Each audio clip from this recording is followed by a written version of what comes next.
Assalamualaikum warahmatullahi wabarakatuh. Alhamdulillah wassalatu wassalamu ala Rasulillah amma ba'd. Bertemu lagi kita dalam rancangan Jom Sembang sampai, santai biar sampai. Dan kita pada minggu ini alhamdulillah Jumaat yang barakah, sekali lagi dapat sama-sama sembang dengan tajuk yang bagi saya uh, sesuai dengan keadaan sekarang ni lah, iaitu setelah kita mengharungi, istilah tu kan, mengharungi PKP dengan SOP dan sebagainya. Kita sejak April baru ni telah dilonggarkan oleh kerajaan SOP untuk solat berjamaah. Dan oleh itu saya berpendapat perlu jugalah kita refresh balik ilmu ni. Bukanlah orang kata apa, perkara ni benda yang orang tak tahu, tapi sengajalah kita refresh balik. Yalah lama kan kita tak solat berjamaah mengikut standard yang biasa. Bila kita di kembali kepada sedia kala, mungkin ada yang terlupa kan, dan mungkin dia tak ambil berat. Para penonton yang dirahmati Allah sekalian, berkenaan dengan saf solat ni, uh, setelah April hari tu memang pihak kerajaan telah melonggarkan SOP tersebut, tiada lagi penjarakan. Cuma cara pelaksanaannya dikembalikan kepada pihak berkuasa agama negeri-negeri. Kerana kita faham di Malaysia ni hal ehwal agama Islam terletak di bawah bidang kuasa kerajaan negeri. Jadi tergantunglah pada negeri, bagaimana negeri nak memberi ketetapannya. Kalau tak salah saya, kalau di Selangor ni dirapatkan sejadah, dirapatkan sejadah.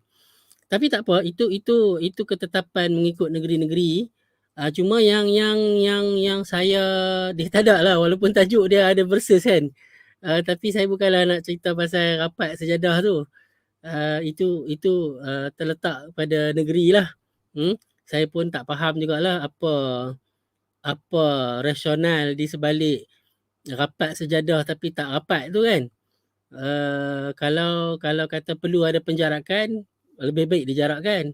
Kalau tiada lagi penjarakan, kenapa tak dirapatkan kan? Rapat sejadah tak bererti rapat kan. Itu tuan-tuan kena tanyalah kepada pihak berkuasa agama negeri masing-masing, apa rasional di sebalik itu. Cuma saya pelik lah itu. Walaupun saya duk cari juga apa rasional di sebalik hanya rapat sejadah, bukan rapat seperti sedia kala. Okey.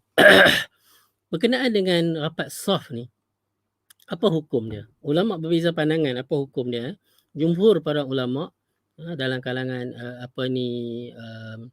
empat mazhab mengatakan ianya sunat. Sunat yang dituntut. Cuma dia ada dua perkara di sini. Nak kena faham. Pertama, meluruskan, menyamakan saf. Kedua, merapatkan saf. Kita nak bincang satu-satu. Berkaitan dengan menyamakan saf. Saf ni maksudnya tak ada lintang pukang macam macam ulak kan. Dia macam tu. Tak, dia kena straight. Kalau isu lurus tak lurus, kebanyakan masjid, surau dan musalla ni dia dah pakai, dia panggil kapet yang dah ada garis tu. Kita tidak ada isu sangatlah tentang lurus tak lurus tu. Kita memang boleh lurus. Kalau solat di tempat yang tidak ada garisan tu, itu agak sukar lah untuk lurus. Kita kena bayangkan bagaimana suasana zaman Nabi SAW yang memang tak pakai kapet macam kita kan. Jadi memang perlu disamakan saf tu. Jadi isu tentang menyamakan saf ataupun dipanggil taswiyatis sufuf, ini ittifaq al-madhahib al-arba'ah, sepakat mazhab empat. Al-Hanafiyah, Al-Malikiyah, Al-Syafi'iyah, Al-Hanabilah, kan. Bahkan diriwayatkan bahawa ijma' sepakat. Ijma' ni sepakat dalam kalangan fuqaha tentang masyru'iyah taswiyatis sufuf, tentang dituntut kita untuk menyamakan saf. Ianya satu perintah, menyamakan saf, tak boleh lintang pukang. Dia bertitik tolak daripada hadis Nabi SAW yang diriwayatkan oleh Anas bin Malik. Hadis ni hadis muttafaqun alaih, dikeluarkan oleh Imam Al-Bukhari dan Imam Muslim. Apa Anas bin Malik kata daripada Nabi SAW, bahawa Nabi bersabda, "Sawwu sufufakum", samakan saf kamu. Sawwu, samakan saf-saf kamu. Fa inna taswiyati saffi min tamamis salah. Sesungguhnya menyamakan saf itu ataupun meluruskan saf itu di antara kesempurnaan salat ataupun salat berjamaah. Dan ada satu lagi hadis tu panjang sikit, hadis Bukhari dan Muslim juga. Hadis An-Nu'man ibnu Bashir. Hadis An-Nu'man ibnu Bashir ni yang kalau yang lengkapnya tu, tapi tak apalah, saya baca yang tempat yang menjadi syahid atau menjadi bukti dalil bahawa meluruskan dan menyamakan saf tu adalah suatu yang dituntut, iaitu daripada Nabi SAW, hadis An-Nu'man ibnu Bashir, la tusawwunna sufufakum. Tu dia ada lam dengan nun sabdu kat situ. Kamu kena, dia penekanan yang kuat, kena sungguh-sungguh untuk menyamakan, meluruskan saf-saf kamu.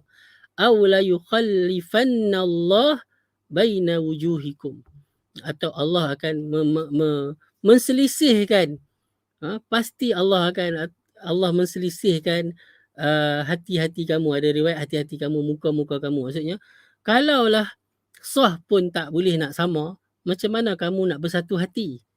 Ataupun kita boleh faham daripada hadis ni, kalaulah umat Islam ni tak ada kesatuan hati, bagaimana dia nak meluruskan dan menyatukan saf? Maknanya lurusnya saf, lurusnya barisan solat, samanya barisan solat itu menunjukkan ataupun menjadi cerminan tentang kesatuan dan kesepaduan hati-hati orang-orang yang beriman. Dia boleh duduk, boleh berbaris dengan satu barisan yang kemas, yang cantik dan rapi. Itulah rahsia di sebalik tu. Kita jangan main-main. Saya pernah tengok satu video kat YouTube, dia orang bukan Islam. Dia sangat impress kepada Islam bila dia sendiri tengok di YouTube lah. Dia kata bagaimana dalam tempoh yang singkat, setelah dia katalah setelah di suara, dia pun tak tahu suara apa, kita tahulah suara tu suara iqamat. Dalam suasana yang singkat, dia tengok di Mekah, Masjidil Haram tu, tiba-tiba orang boleh berbaris sama ya kan, seragam cantik ya. Dia sangat impress. Dia kata ini adalah suatu yang sukar jika nak dilaksanakan di tempat lain. Dia kata pasti perlu rehearsal banyak kali ya.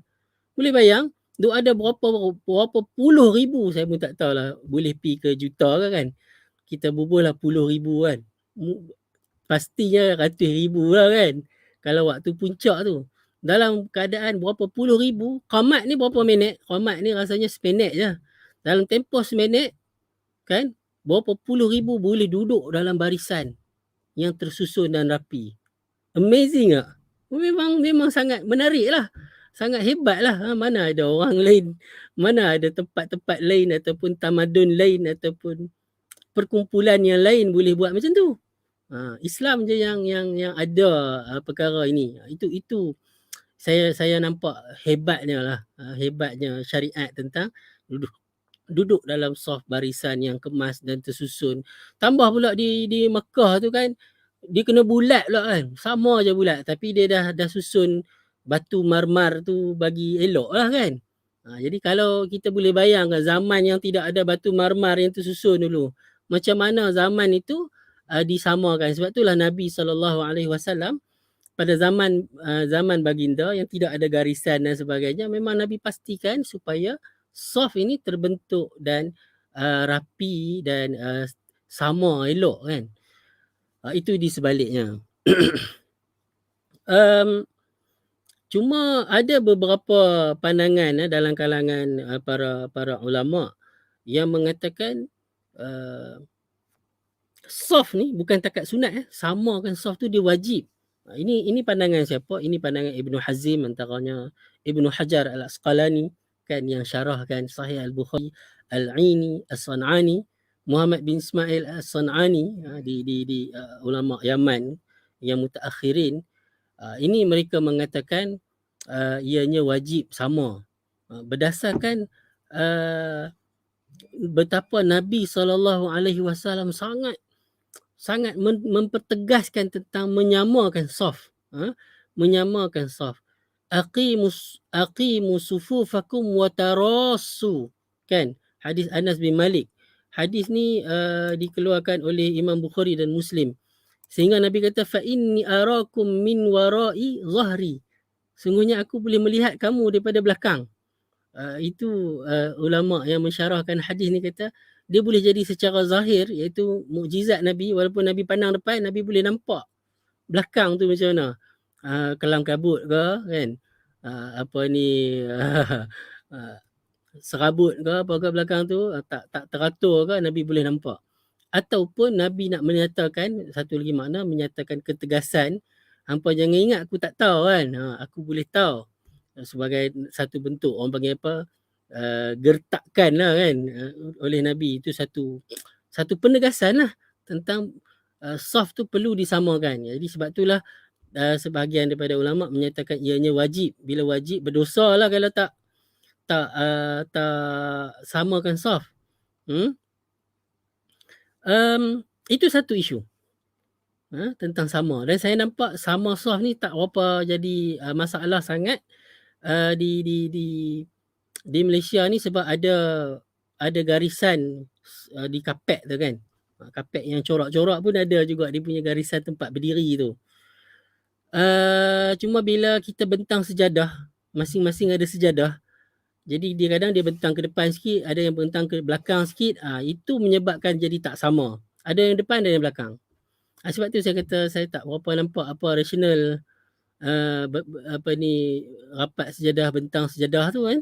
Masing-masing bawa sejadah daripada rumah, tah basuh ke tah tak basuh ke, lagilah ni kadang mencemarkan masjid tu kan. Solat je lah atas kapet masjid tu, solat je lah. Kalau rasa ada infection ke apa kan pakai mask lagi kan kalau dalam masjid. Itulah saya tak faham. Mungkin siapa-siapa dalam kalangan penonton boleh fahamkan saya kan. Saya nak dengar juga apa rasional tu. Bawa sejadah. Jadi bila ada sejadah tu memang menyebabkan kita berdiri tak sama. Kita berdiri tak sama. Saf tu jadi tak sama. Dia boleh jadi lintang pukang sebab ada yang depan, ada yang belakang. Sebab ada satu hadis Nabi SAW tu lah, hadis An-Nu'man ibn Bashir tu yang panjang tu kan. Nabi kata faqama hatta kada ay yukabbira, Nabi berdiri dan hampir-hampir Nabi nak angkat takbir lah kan. Fara'a rajulan badiyan sadruhu minas saf, Nabi melihat ada seorang lelaki dalam kalangan orang Badui. Orang Badui ni dia bukan nak erti duduk ikut sistematik sangat kan. Jadi Nabi nampak seorang lelaki Badui ni dada dia agak ke depan. Jadi itulah Nabi bagi satu teguran, ibadallah la tusawwunna sufufakum, kena samakan saf tu kan. Maksudnya ataupun Allah akan, kalau tak samakan saf, ataupun Allah akan memperselisihkan hati-hati kamu ataupun wajah-wajah kamu. Jadi itu ketegasan Nabi SAW. Jadi bila kita berdiri atas sejadah masing-masing dan letak sejadah tu pun tak sama, dia akan mengakibatkan saf tu tak lurus. Tak lurus. Okey, satu lagi keadaan ialah merapatkan saf. Merapatkan saf ni sampai tahap mana rapat tu? Adakah sampai kena berdempel sampai melekat ataupun iltizaq atau iltisaq, kan. Ini agak saya nampak ada dua keadaan. Satu keadaan yang dua-dua ekstrim. Satu ekstrim sampai macam tu kita pun sampai punya ni kan, rapat bahu sampai melekat bahu dia dengan kaki. Bahkan ada yang sampai agak keterlaluan, kena rapat buku lali. Jadi bila rapat buku lali, kaki kena macam tu. Ataupun dia sampai kena terkangkang. Adakah sampai kena macam tu Ya, memang ada hadis Nabi SAW bila Nabi suruh samakan soft ni, Nabi kata hadhu bainal manaqibi wal aqab.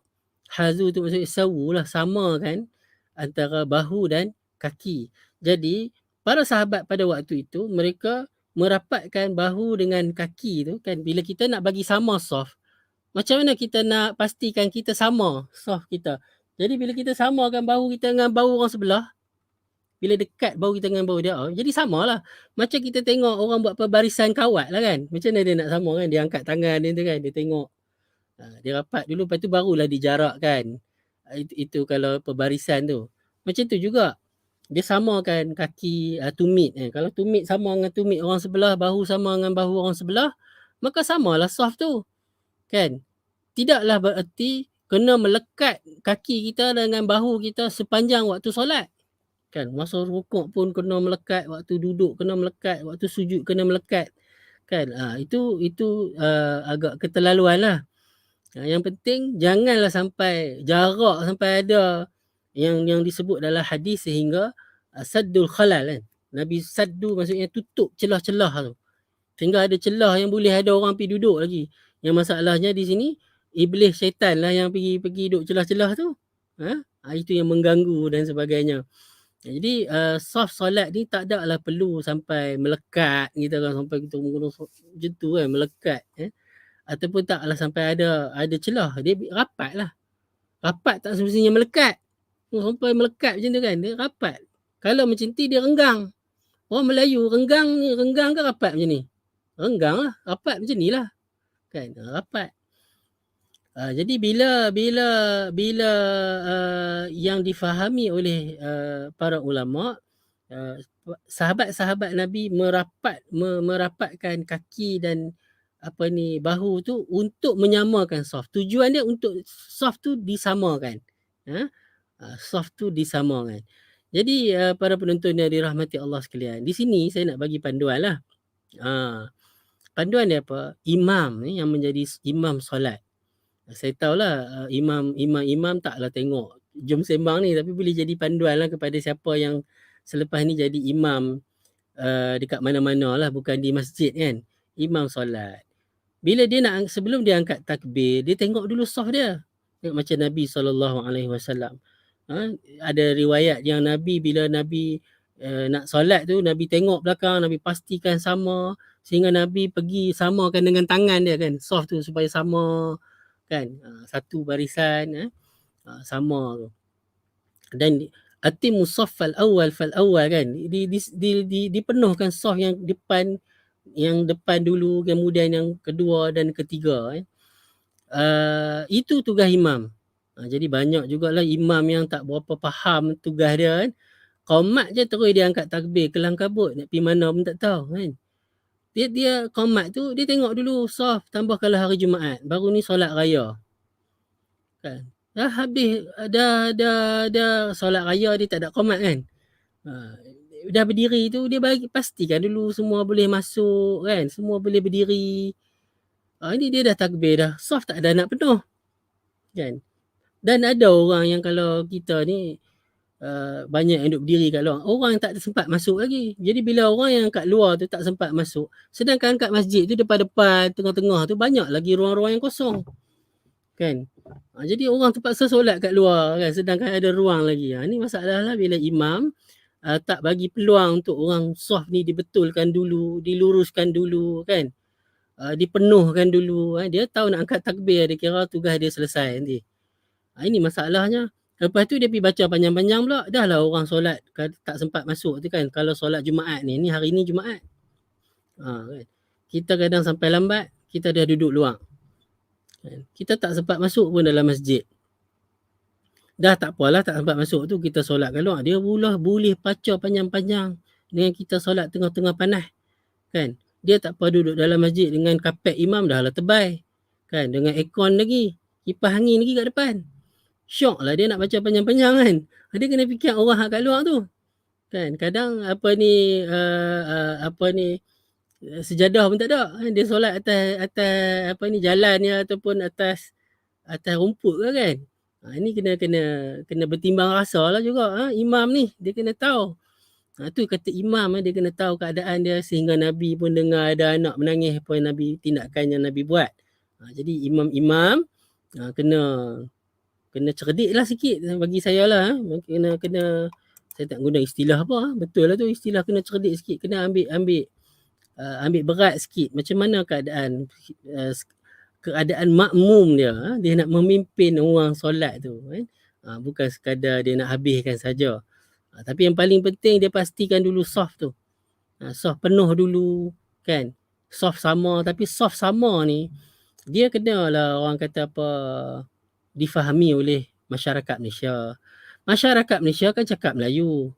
Imam berdiri, lepas qomat tu imam berdiri menghadap ke makmum. Imam kata, penuhkan soft yang di depan, samakan soft, rapatkan soft kan.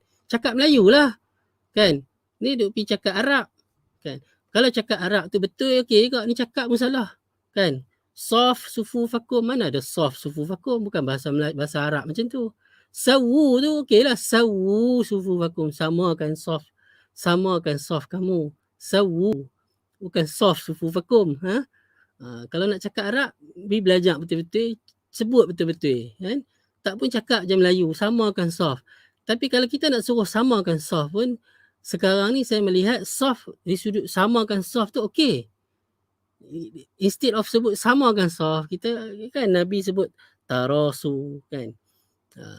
Kita boleh guna istilah penuhkan soft, rapatkan soft kan. Sebut benda-benda yang lain lah yang lebih penting kan, ataupun matikan ataupun silentkan handphone yang semasa lah kan. Sebab arahan tu mestilah kena arahan yang orang kata apa, yang kena pada tempat dia. Ataupun kita ada jemaah yang seorang je jemaah kita kata rapatkan soft, tak kena nak rapat dengan siapa, dia seorang je jemaah. Ataupun 2 orang kan, ataupun jemaah kita, isteri kita seorang kat belakang kan, luruskan soft, dia nak lurus dengan siapa? Jadi mestilah, ataupun memang kita tahulah makmum kita ni memang soft dah lurus dah, kita tak perlu dah lagi sebut rapatkan, luruskan soft, kita dah tengok dah lurus dah kan. Kita kali-kali tengok rapat dah, luruskan, kita kata rapatkan soft, luruskan soft, tak ada makna je lah. Dah lurus dah rapat dah.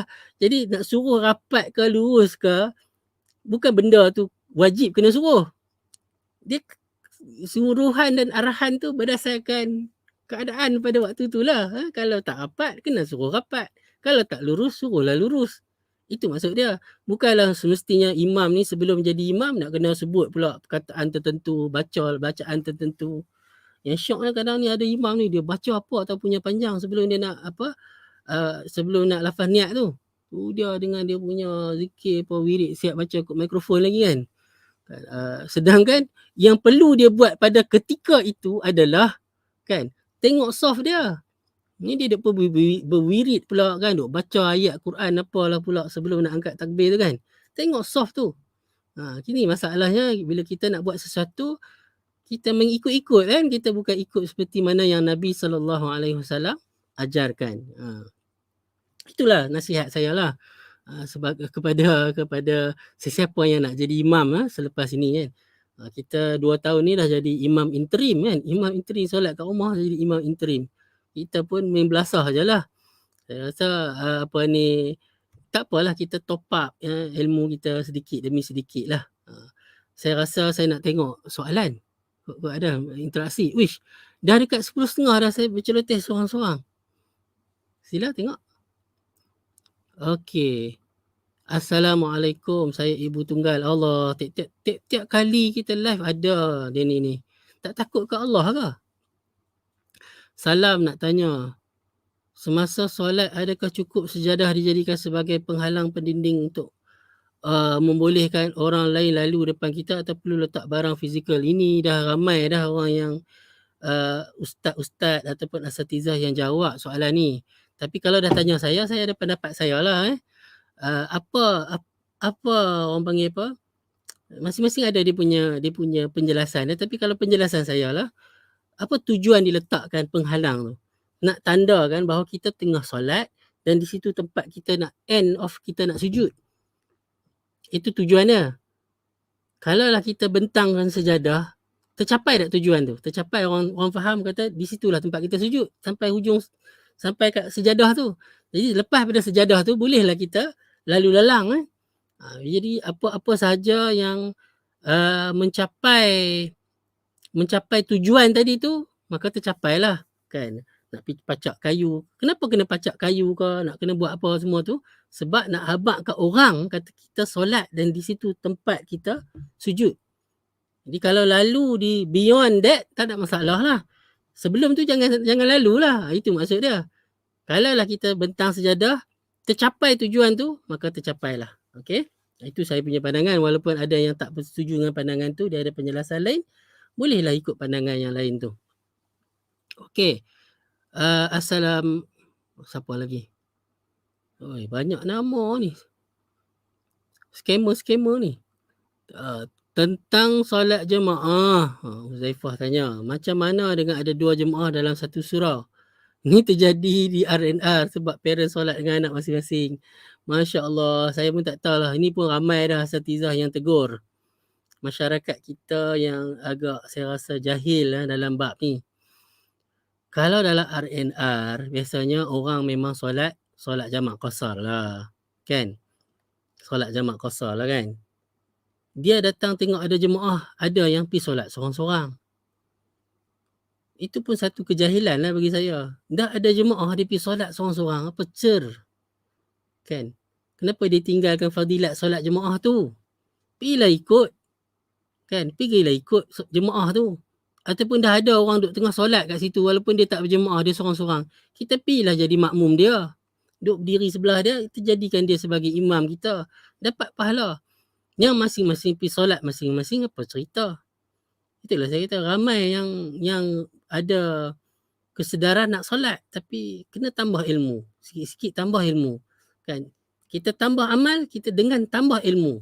Pelan-pelan. Kan? Janganlah ilmu kita sama macam ilmu kita 5 tahun lepas. Kan?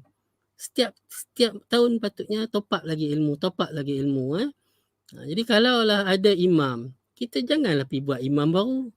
Kita pergilah ikut. Okey, katalah dia solat tu, kita pula kita risau dia solat tamam kan. Kita risau dia solat tamam.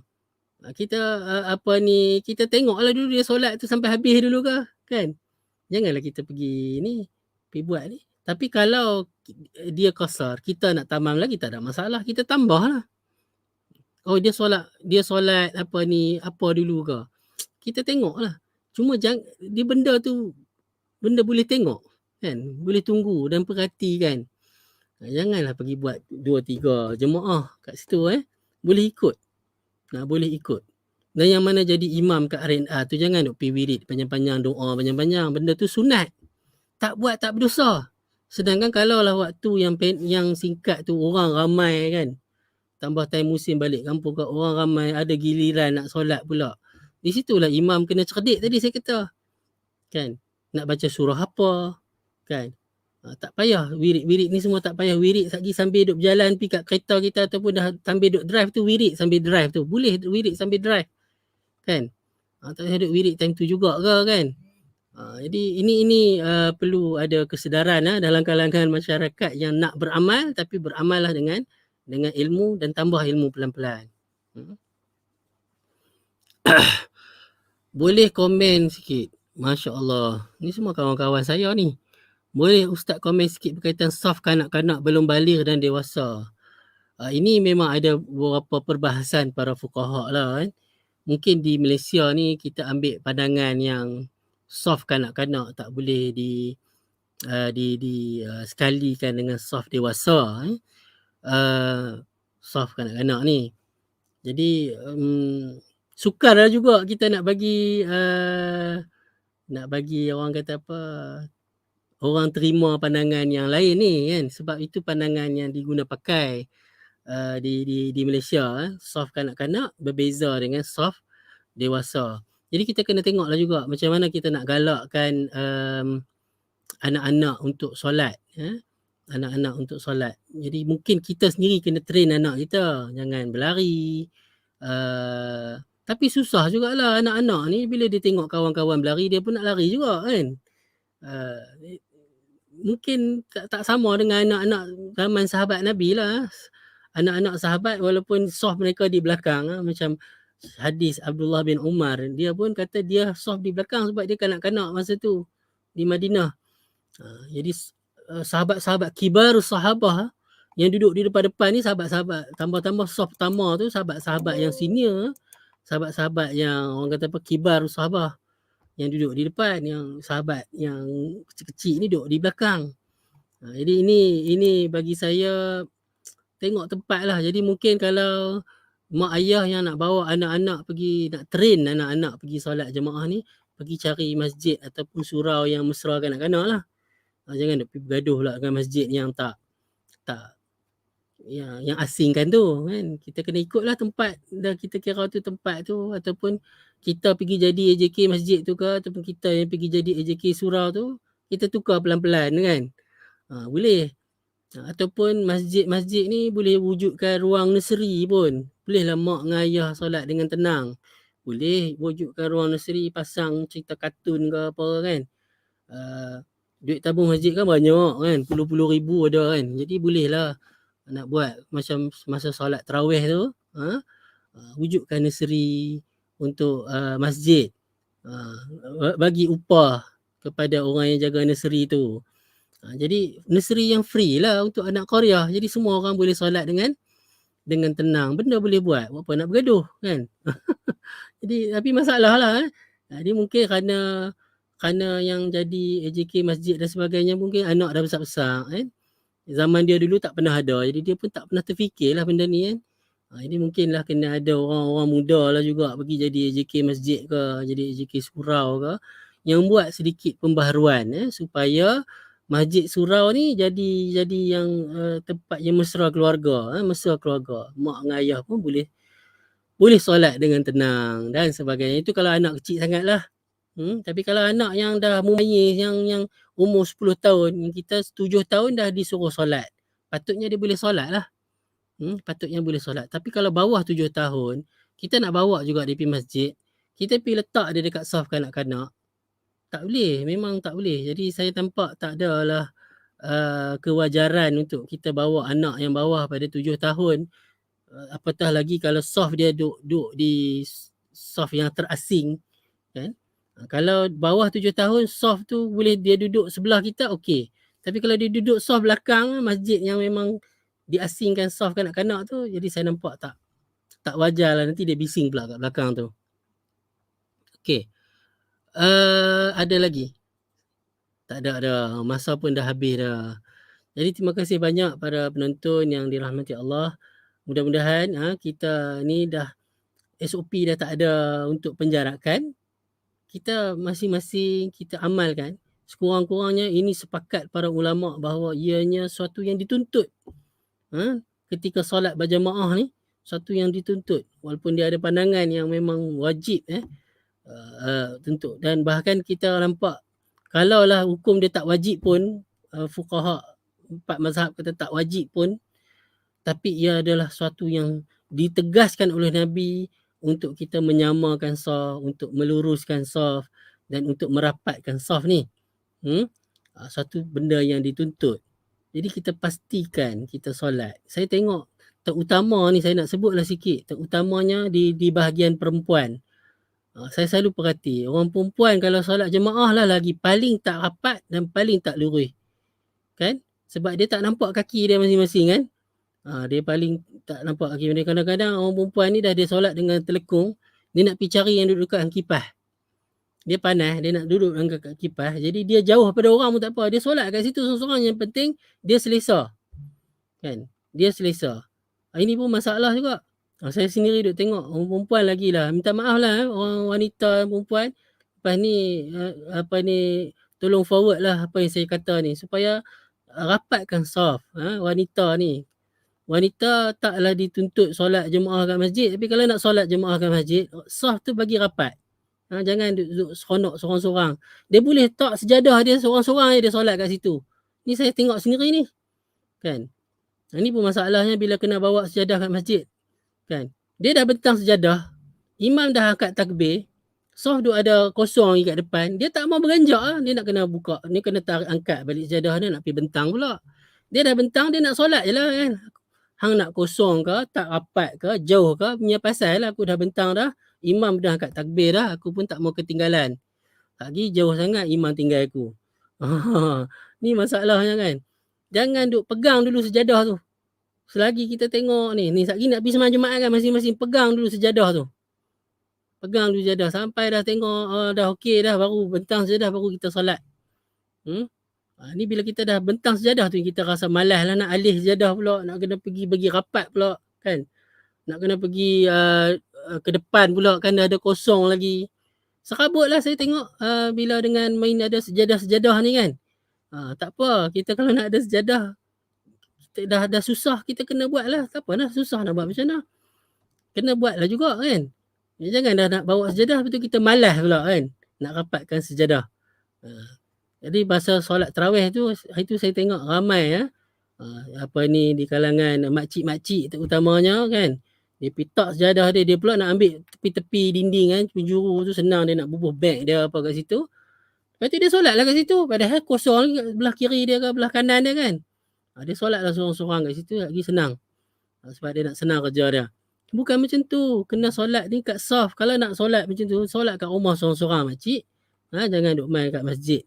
Lagi jadi kita tak dapat pahala sunat berjemaah ni. Wallahualam, dia hujung-hujung ni dia beletak sikit. InsyaAllah kita bertemu lagi dalam episod yang akan datang. Assalamualaikum warahmatullahi wabarakatuh. Bersama membina masyarakat rahmat.